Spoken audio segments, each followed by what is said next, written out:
Hello, and welcome to CSSM Certification Pathway to Excellence. My name is Kimberly Jones, and I will be the facilitator for this certification overview. So I'd like to introduce you to our CCI education team. At the top, we have Dawn Whiteside. She is our Director of Education and Professional Development, followed by myself. I'm the Manager of Education and Professional Development and also the LMS Coordinator. And then we have Samantha Hendrickson. She is our Professional Development Associate. She makes all the wheels turn for the things that Dawn and I do for educational content. So this is the education team.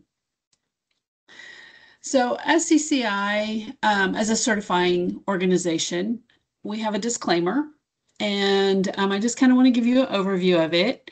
Our role is in developing and administering certification exams to determine the qualification of applicants for certification.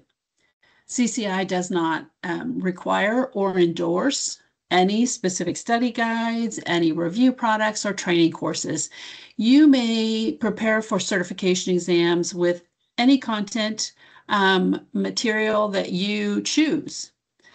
Purchasing CCI review materials isn't a requirement, nor does it imply that you will have a successful performance on the exam.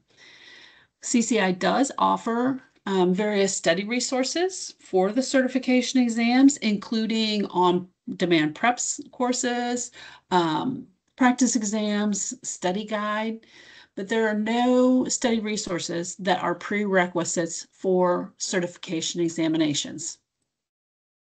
So our objectives are we're going to look at the value, define the value of certification, and review those eligibility requirements for you to be able to sit for the CSSM certification. We're going to examine components of the CSSM exam and discuss strategies for study using recommended test prep materials, and then explore strategies for answering those multiple choice questions. And finally, we'll look at some resources available to help you prepare for the CSSM exam. So let's look at the value of certification. Certification, as defined by the American Board of Specialty Nursing Certification, ABS&C, is the formal recognition of the specialized knowledge, skills, and experience demonstrated by the achievement of standards identified by a nursing specialty to promote optimal health outcomes.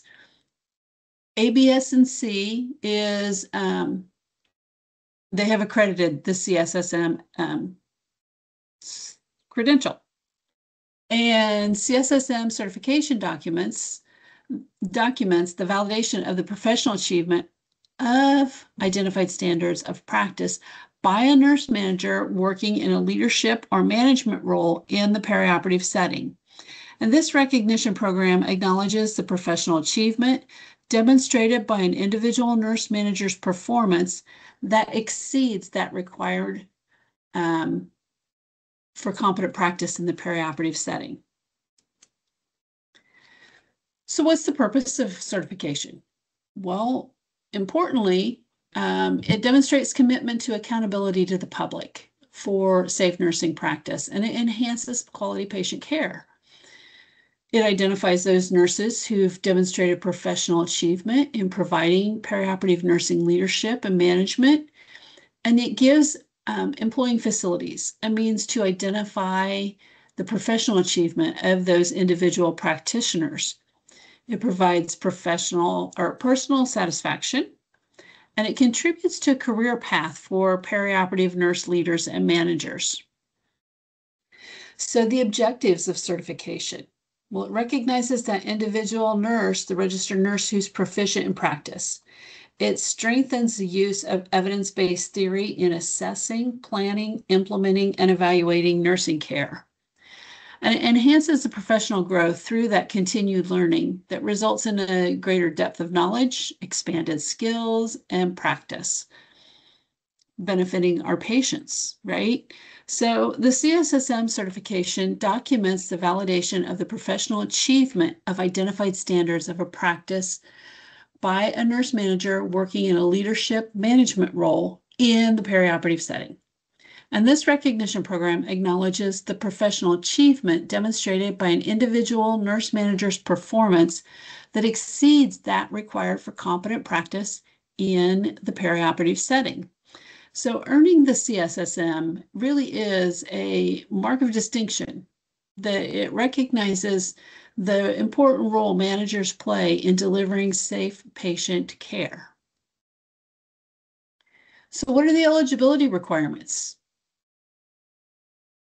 So CSSM is an acronym, and it stands for Certified Surgical Services Manager. To earn the CSSM credential, applicants must meet all the eligibility requirements at the time of application. So you need to hold a current unrestricted nursing license in the country where you're practicing. Hold a bachelor's degree or higher in arts or science. Currently be working full-time or part-time in perioperative management role with a minimum of 2 to 4 years of experience. And so that work experience can be, that role can be overseeing personnel, a budget, or a service line, right? You don't have to have manager in your title because team leads, right? Service line leads, they take care of a lot of these things. In the 2 years preceding your application, complete a minimum of 30 to 50 contact hours or 60 to 100 professional point activities in one or more of the CSSM exam subject areas, or complete 6 to 12 hours of academic coursework in one or more of these subject areas. So audits. Yes, you can be audited before you take the examination. Information on your applications needs to be verified. If there's any reason for someone to believe that an applicant might not have met the eligibility requirements, or if an outside party informs CCI that an individual hasn't met specific requirements, the application may be flagged for audit. In addition, a minimum percentage of certification applications are randomly selected for audit. And the credentialing department will begin the audit by contacting the individual in writing to obtain documentation to substantiate the information that they've submitted. Information may be verified by telephone, email, or by letter, or a letter to the credentialing department. All information gained through verification procedures will be confidential, except in instances where the law demands the disclosure of facts. So under no circumstances will the reporting party be disclosed. Verification can include things and not be limited to following information: an employee verification form that a current manager, supervisor, or HR has to complete, verification of the nursing license through nurses, verification of professional nursing history through contact with past employers if needed. The applicant is the one who is responsible for furnishing any information missing from the application. Should any information on that application be found to be false, the applicant will be notified and declared ineligible to continue in the certification process. Delayed submission of documents and/or submitting an incomplete documentation can result in a shortened testing window. So an email will be sent to the applicant detailing the audit results after the documents have been reviewed.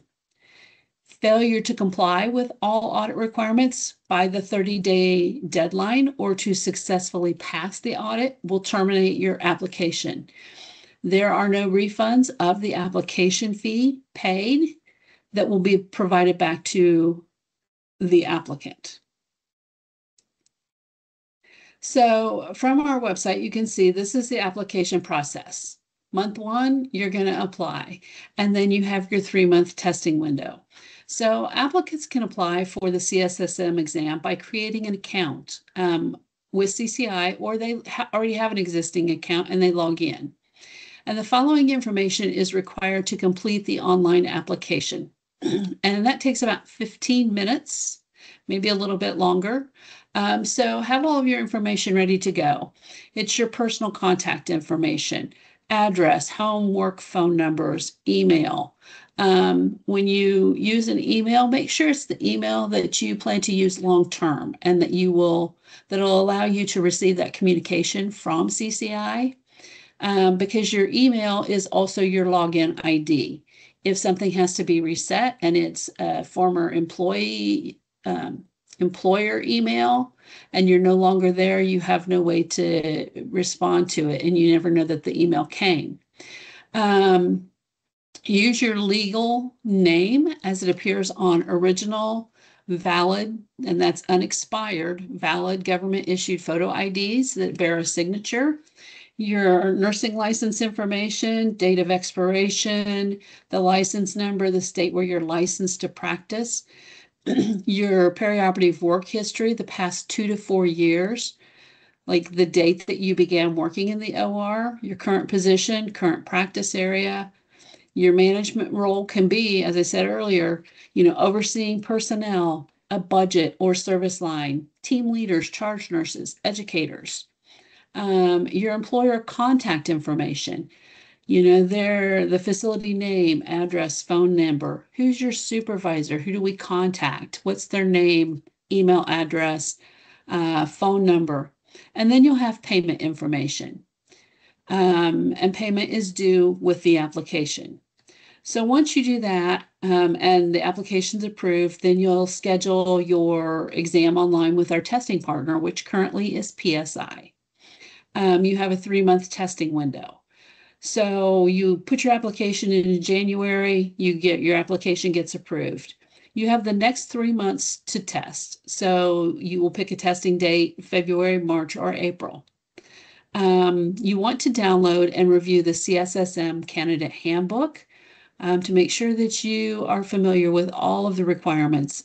Anything that you could have questions on is most likely in that handbook. And then there's a Take 2 option that's available. So exam fees. All fees are subject to change without notification. So please check our website for current pricing, refer to the handbook. Applications, as I said, cannot be processed without payment. If you have any fees or outstanding debts to CCI, those must be paid in full. And all required fees are non-refundable. During the online application process, you have the option to register for a single exam, or you may want to take a benefit of the CSSM Take 2 program. And that Take 2 program allows a CSSM eligible nurse to take the exam twice in a 12-month period if, by chance, the first attempt is unsuccessful. And there's more information on that program within the handbook.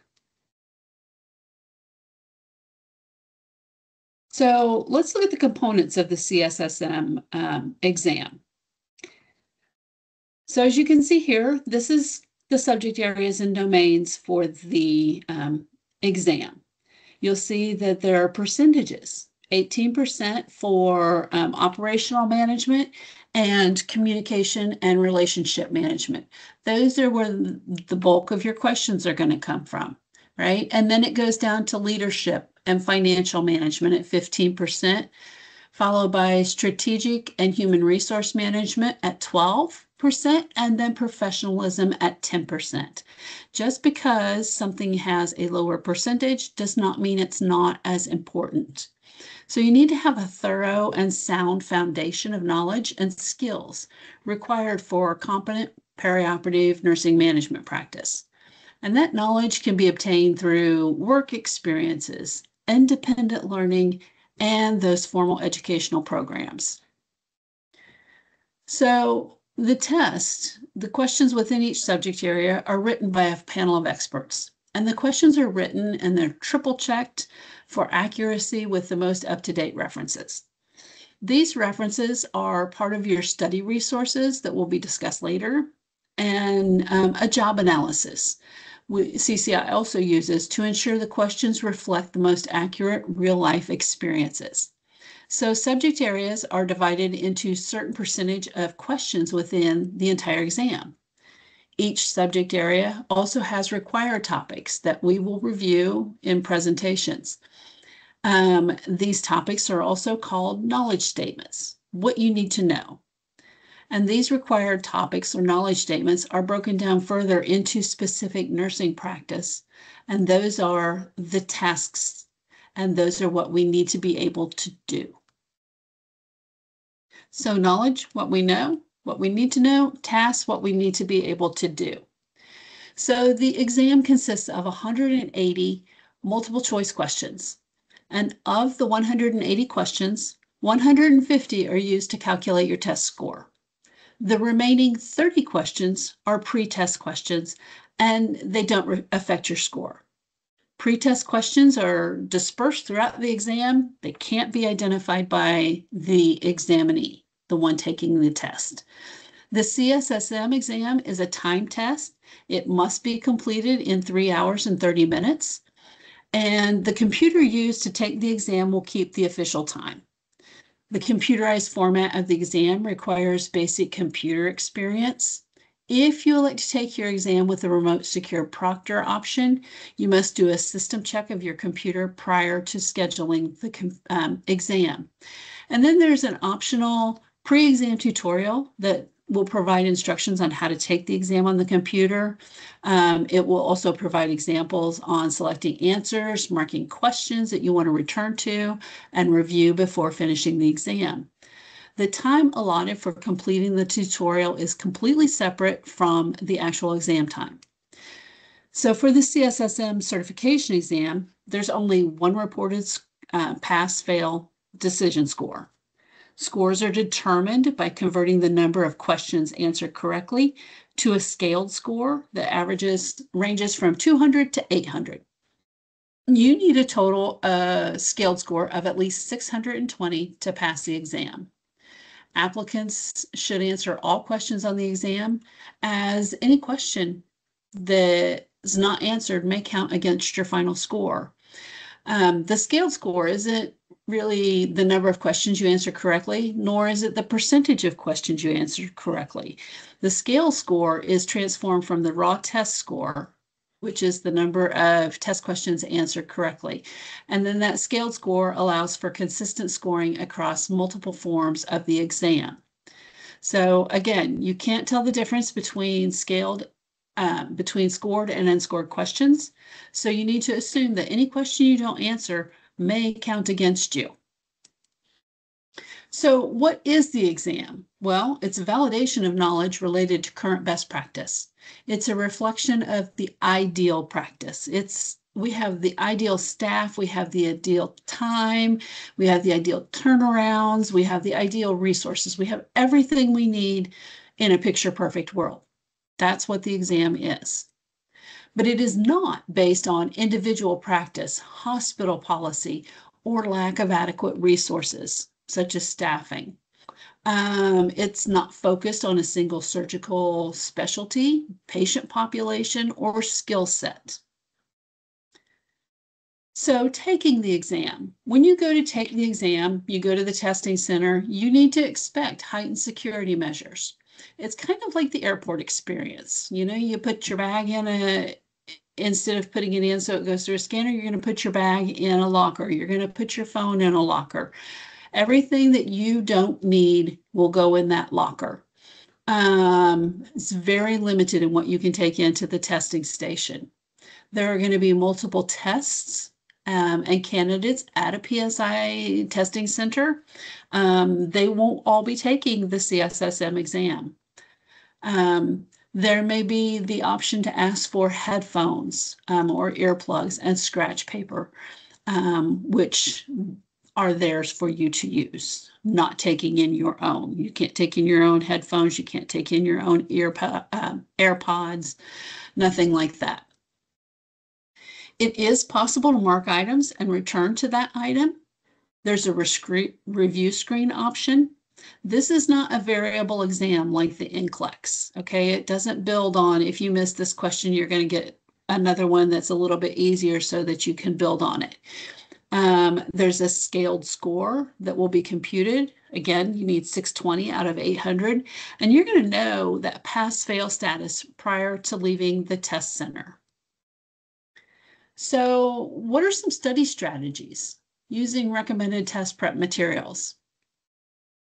So, time saving. Do a self-assessment.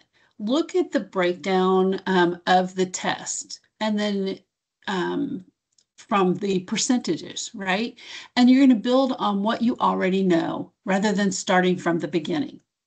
Look at those task and knowledge statements. Use the CCI study plan. It's free. It's on the website. It's under certification. You'll go down, you'll click on CSSM, and then you'll scroll down and you will find the study plan. It's broken down into the task and knowledge statements for the domains. So you have all the information you need. Use that as a working tool to help you save time on your study. If you are positive you know something and you know it like the back of your hand by the references provided, not just by your practice, then mark it off. Say, I'm good to go with this, but I don't know this very well. I need to study up on this, and I don't know this one at all, so I better really start there. Okay, so use those to organize your study plan and start with those subject areas that have the highest percentage of questions. Are you comfortable with those? Do you understand those? Or start with areas that are least familiar to you. And then the recommended study time is to prepare for the CSSM certification exam is 3 months. Reviewing those task and knowledge statements for each subject will aid in identifying areas of strengths and possible weaknesses. And the study plan will align these identified areas with materials, like I said. So use experiences at work to gain that additional knowledge and skills, but don't necessarily rely on your work experience because we become very siloed. We may not be up to date on the current evidence-based practice, and you don't have the current knowledge. So use a variety of preparation aids and frequent review have been found to increase comprehension and retention of information.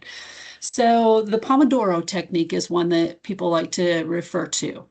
You're going to take and you're going to do bite-sized chunk your learning, right? You're going to turn off text messages. You're going to shut off the email. You're going to shut off the TV, and you're just going to concentrate, say 15 minutes to go through 10 questions or through one section, 30 minutes, and then step away from it, do something else, and then you can come back and study some more. People that sit and study, it's not the best process that they have found.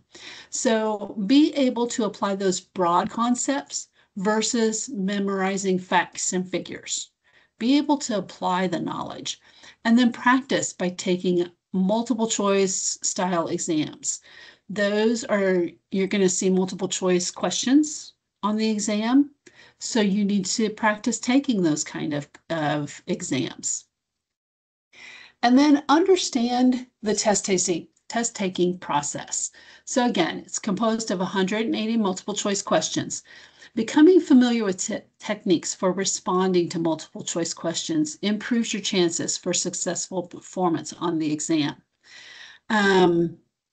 And a detailed tutorial on answering multiple choice questions is provided at the beginning of the CSSM exam and in the practice exams.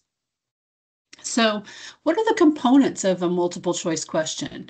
So to set the record, there are no choose all that apply. There are no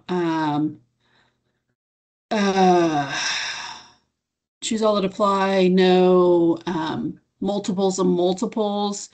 There are none of the above options. It is a single question with 4 options. So the question is the stem. It's going to give you all of the information you need to answer that question. The question can either be open-ended, where you're going to fill in a blank at the end, or it's going to be a closed-ended, where it ends with a question mark, and you choose the best option. The options, there's going to be 4. You're going to have one is called the key. It is the correct answer. And then you're going to have three distractors. They're going to be plausible, but they're not necessarily correct. Okay. And by that, it means you're going to go, okay, well, I know this one's out and I know this one's out.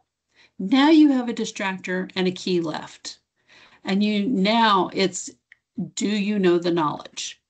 And that's where that having that foundational knowledge comes into play, is you're able to choose the correct answer. You're able to choose the key. So again, always 4 options with 1 correct. And there are no true false. There's no calculations. There's no pictures to identify.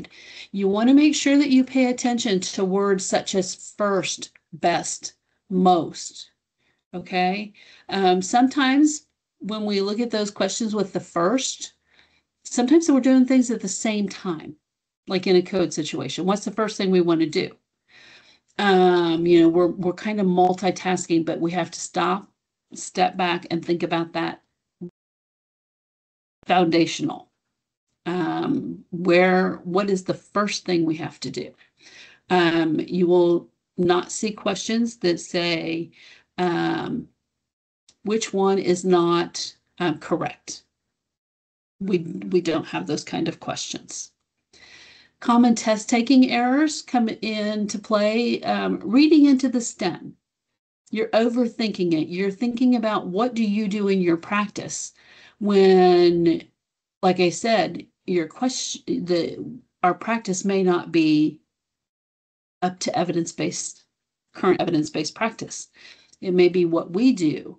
Somebody says, well, why is this the wrong answer? And as a certification coach, I go, well, why did you pick that? Because that's what we do. But the question's not asking what we do, it's asking what should be done. Go back to that perfect where we have everything we need to answer that question in our facility. It's all the perfect world. Taking too much time per question. You want to allow for about a minute per question. If you start reading that question 3 or 4 times, mark it, step away from it, and come back to it. You miss that quantifier, best, first, most kind of question. If you're changing answers to multiple questions, do you have a valid reason why you're changing that answer? Stop and think before you change it. Why do I want to change this? What do I remember to make me say this was the wrong choice? I need to change it to this one.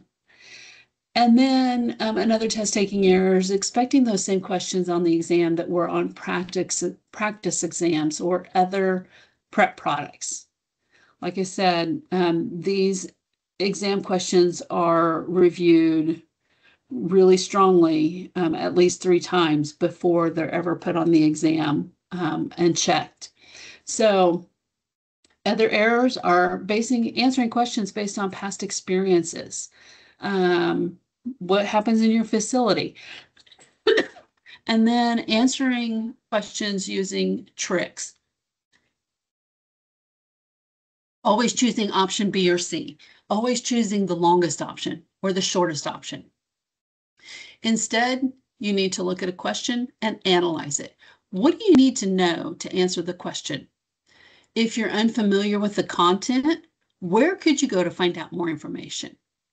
And why were other options incorrect? So quiz yourself. When you take your practice exams, cover up your options and see what you think the answer is. Answer it the way you think it is and see if that option's there. Typically, if you can do that, you've chosen the correct answer. So we're going to have a couple questions here for you to see, kind of get the feel of what you would see. So question 1, there are 3 parts of a blank statement that discuss beliefs, commitment, and community.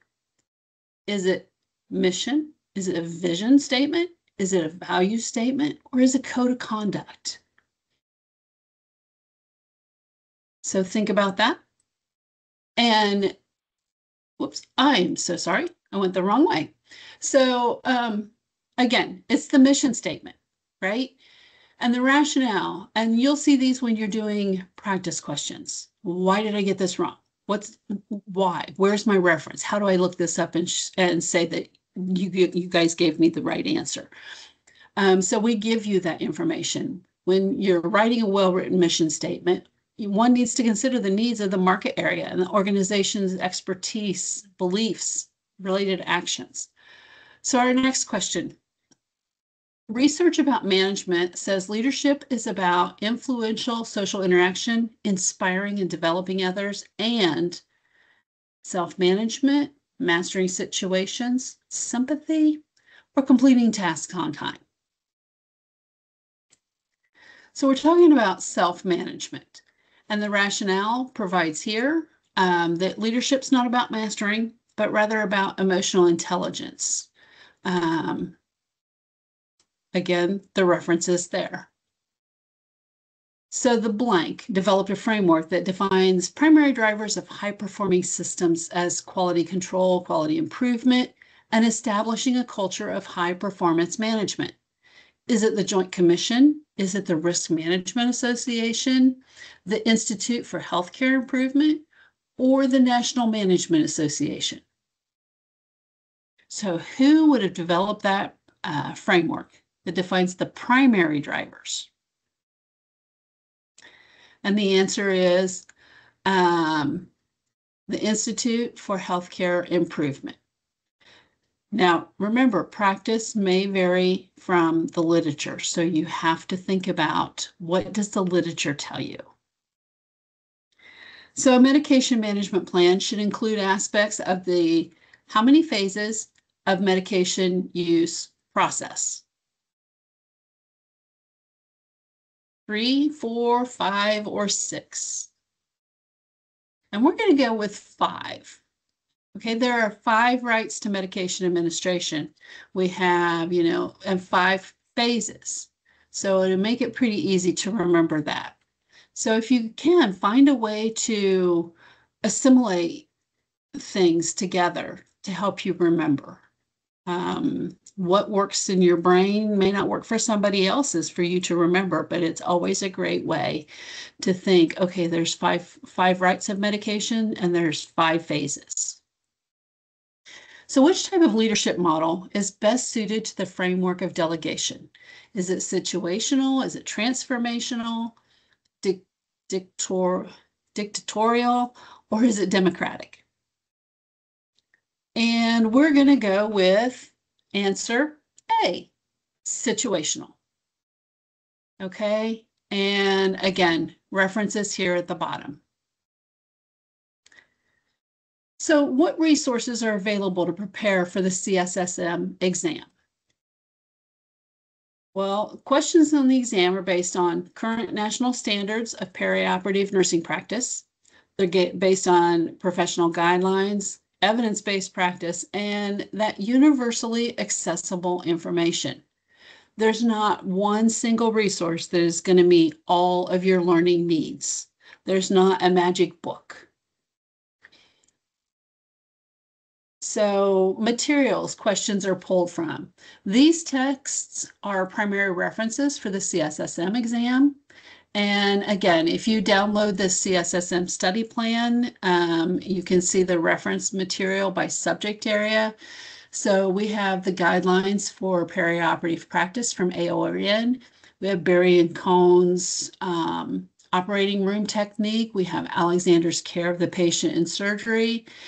And then we have an economics and financial management and operating room leadership and management texts. But there's also free study aids, right? On our website, there's the CSSM study plan. There are sample CSSM exam questions. There are certification coaches, the CCI staff, which can be contacted at info@cc-institute.org. And then we have webinars, right? And then there's additional online resources. Our website, great for resources, AORN, OR Nurse Link, there's specialty assemblies, there's the Joint Commission, there's the World Health Organization, all great online resources, as well as MHouse, right? The Council on Surgical and Perioperative Safety, AHQR, or AHRQ, sorry about that. And then we have the CDC. So study products, purchasing test prep products. Well, the reference materials in those prep products need to be current resources. Okay, so you could buy one, give you maybe a good deal, but is it going to give you the right knowledge? Is it going to give you the right reference? The CCI store has products for purchase. Again, none of those are required to sit for the exam, to pass the exam, or to provide an advantage to successfully passing the exam. You don't have to buy our products. Okay, that's in our disclaimer, and that's what I'm going to repeat again, is it's not required to purchase from us. We're just letting you know they're there and available. So here's some study products. And again, that reminder of our exam product disclaimer. You can prepare any way you choose, okay? There's nothing that is required for prerequisites for the certification exams. So if you have any questions, feel free to email info@cc-institute.org and we'll be happy to answer. That goes into a general box and you can ask for the education questions and they will forward it to us. And now we are going to go into the roadmap to CSSM recertification. What do you need to know? So the rapid rate of change in the modern perioperative setting requires a conscious effort to maintain competency.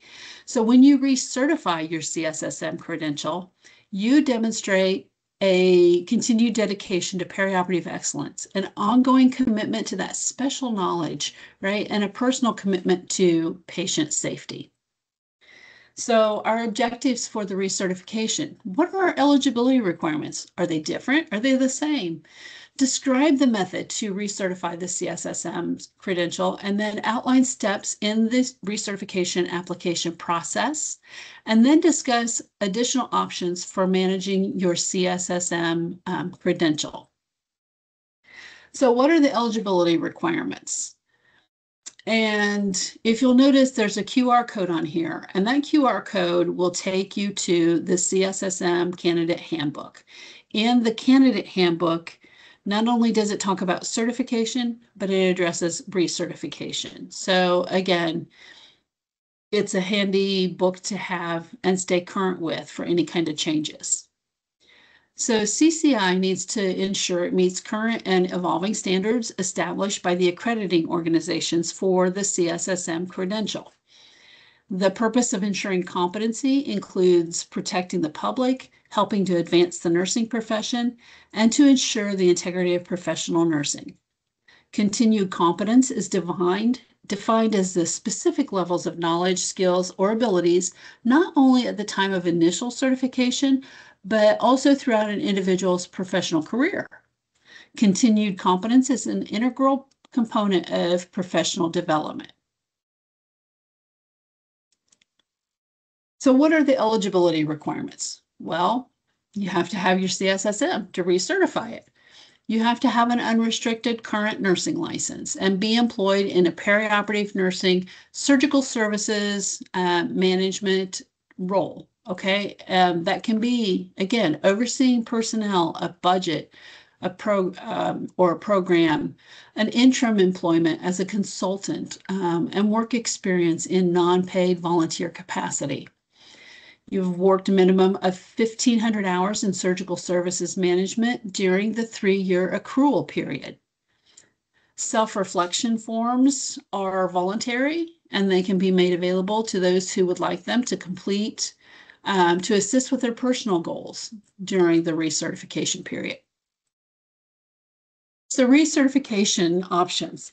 At the end of a 3-year cycle, you must apply for recertification by one of the following methods: professional points, which is 200 points, or you file for an extension year, or you're going to retire your credential, the emeritus status. You cannot apply for recertification until January 1 of your recertification year. So we'll look at that just a little bit more here. So on our website, we have accrual periods. And this little calculator, if you punch in, say you got certified in 2023, it automatically populates these numbers. So you have to have your things done. Your recent year is 2026.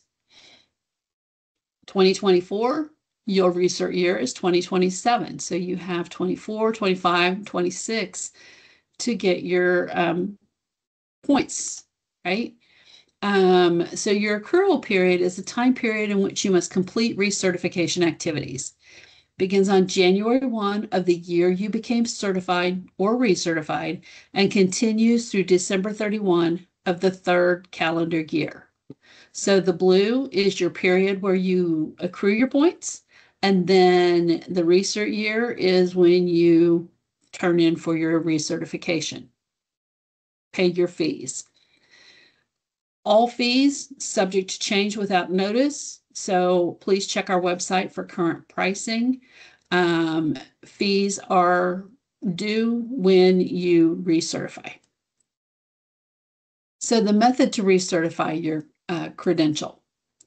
Again, you're going to confirm your eligibility. And then, did you meet the professional activities requirements?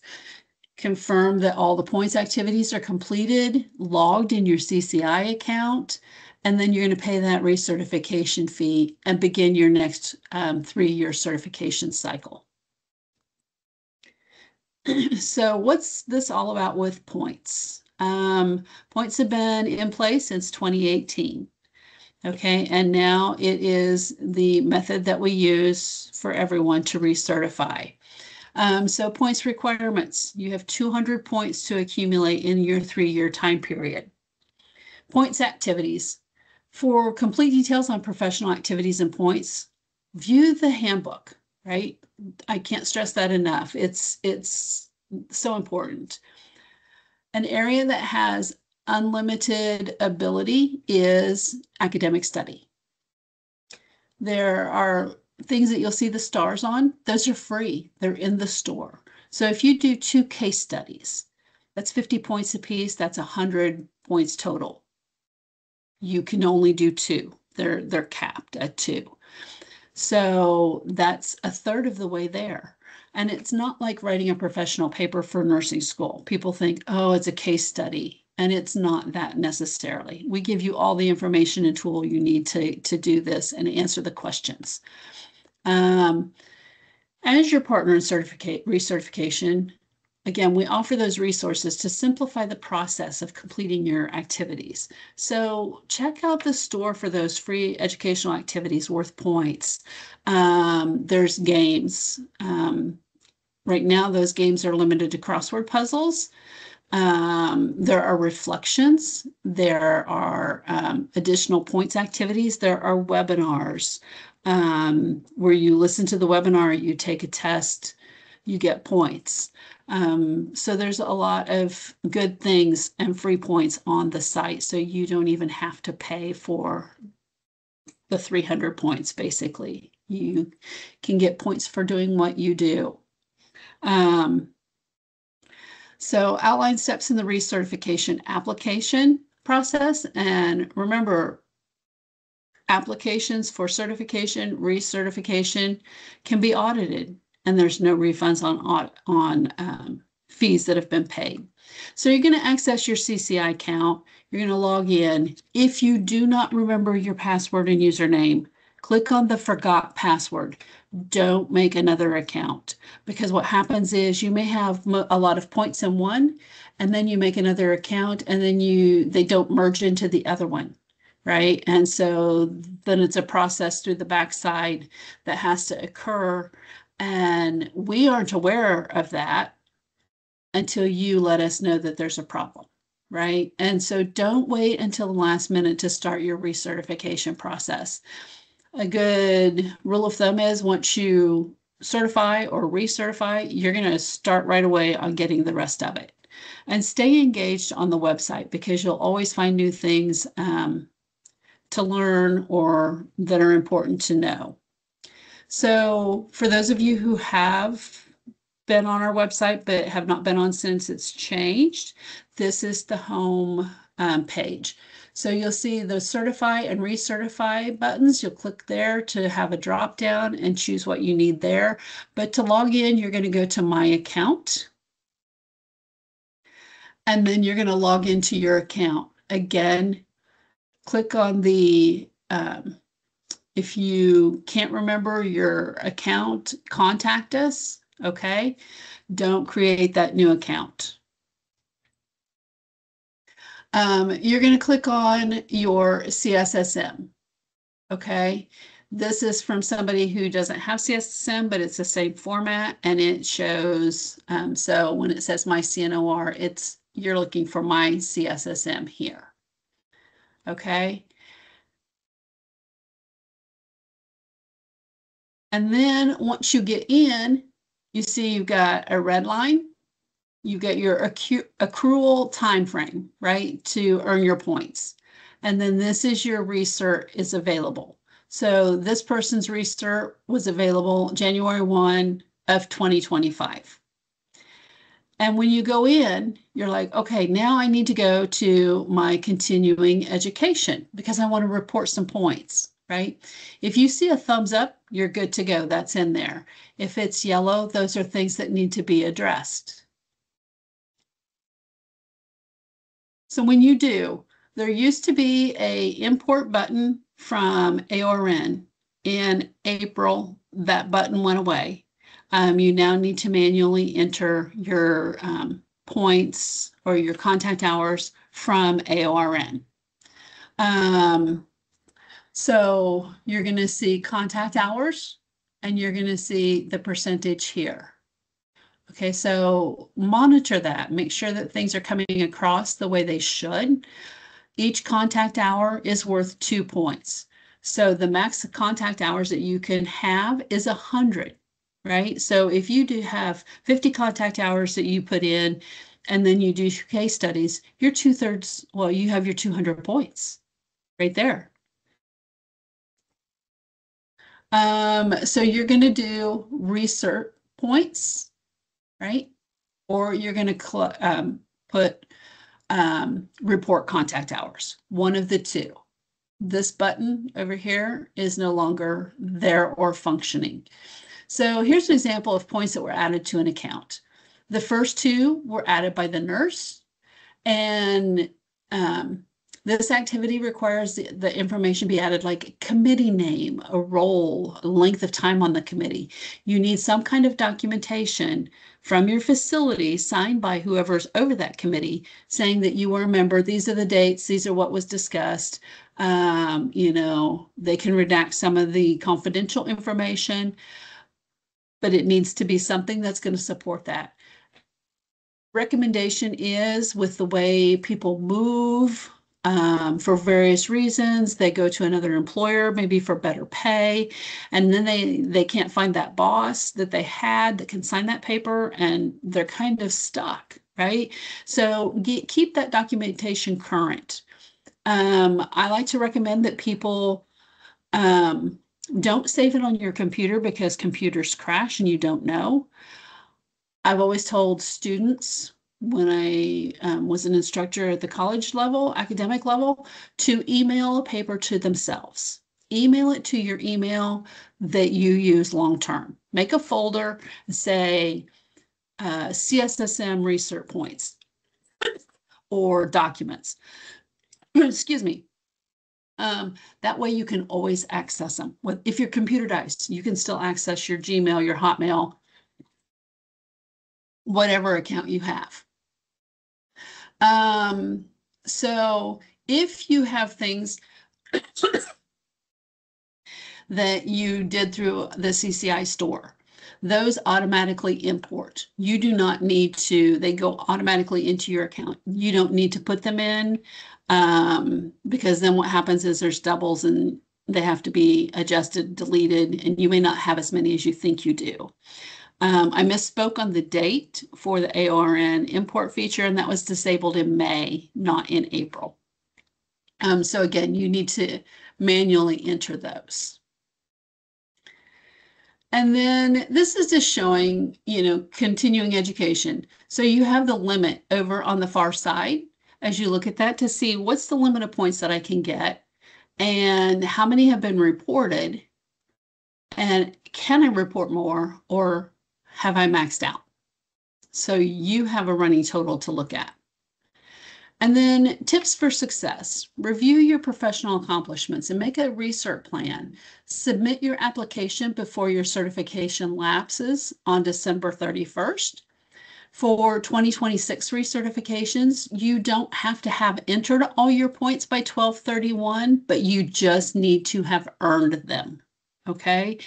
It's kind of a nice, relaxing feeling when you go, okay, I've done them all. They're all in. I'm good to go. January 1st, go online pay.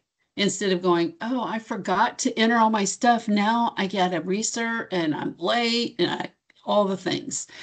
And then share information about your recertification with your colleagues, And then again, the audit process.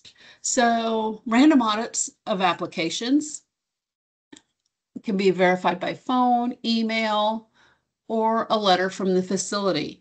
And it can include current employment status, verification of your nursing license through organizations such as Nurses, verification of professional nursing history through contact with former and past employees, contact hour certificates. Those need to be digitally uploaded. And then points activity verification. If something hasn't come across, please let CCI info@cc-institute.org know via email. They can reach out to education and verify that yes, it was done or not. And then, and you have the ability to print off certificates as well from the CCI courses. And it's the responsibility of you as the applicant to furnish any information missing from the application. Email will be sent to the applicant detailing the results of the audit after everything's been reviewed. Remember that there are no refunds on failed audits. And then again, keep your documents in an email folder. It's this easiest, smartest thing that I ever came across, and I totally have never been without a document since. And then other options for managing your CSSM.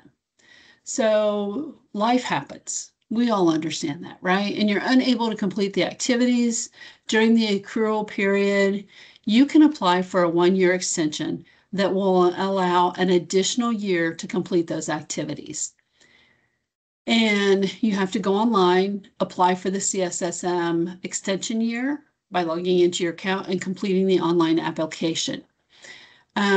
It's only available for you to do that once every 2 certification cycles. So once every 6 years, can you do that?